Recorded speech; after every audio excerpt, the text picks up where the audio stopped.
اعوذ باللہ من الشیطان الرجیم، بسم اللہ الرحمن الرحیم۔ السلام علیکم ورحمۃ اللہ وبرکاتہ۔ میں امید کرتا ہوں کہ آپ خیریت سے ہوں گے۔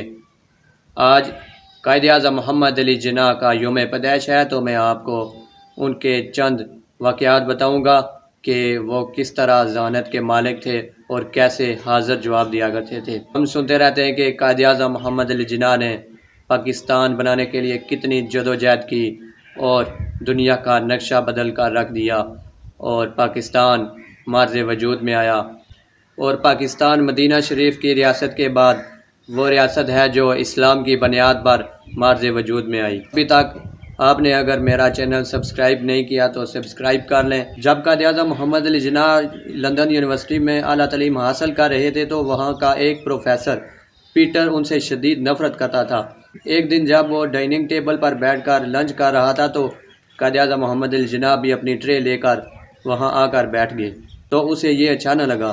جب پروفیسر کو اچھا نہ لگا تو اس نے جناح کو یہ کہا کہ آپ کو نہیں پتہ کہ ایک پرندہ اور سور اکٹھے بیٹھ کر کھانا نہیں کھا سکتے؟ جناح نے پر اطمینان لہجے میں جواب دیا کہ آپ پریشان نہ ہوں، I should fly another table، یعنی میں یہاں سے اڑ کر دوسرے ٹیبل پر بیٹھ جاتا ہوں۔ تو اس پروفیسر کو جناح کی اس حاضر جوابی پر بہت غصہ آیا، تو اس نے اگلے دن جناح سے یہ سوال کیا کہ اگر آپ کو راستے میں ایک دولت اور ایک دانائی کا بیگ پڑا ہوا ملے تو آپ کس بیگ کو اٹھائیں گے؟ جناح نے جواب دیا کہ میں دولت والے بیگ کو اٹھاؤں گا۔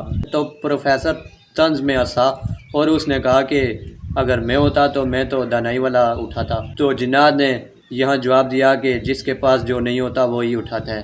میں امید کرتا ہوں کہ آپ کو یہ ویڈیو اچھی لگے گی۔ لائک کریں، شیئر کریں اور میرے چینل کو سبسکرائب کرنا نہ بھولیے گا، اور اپنا اور سب کا بہت سارا خیال رکھیے گا۔ ملتے ہیں اگلی ویڈیو میں۔ اللہ حافظ۔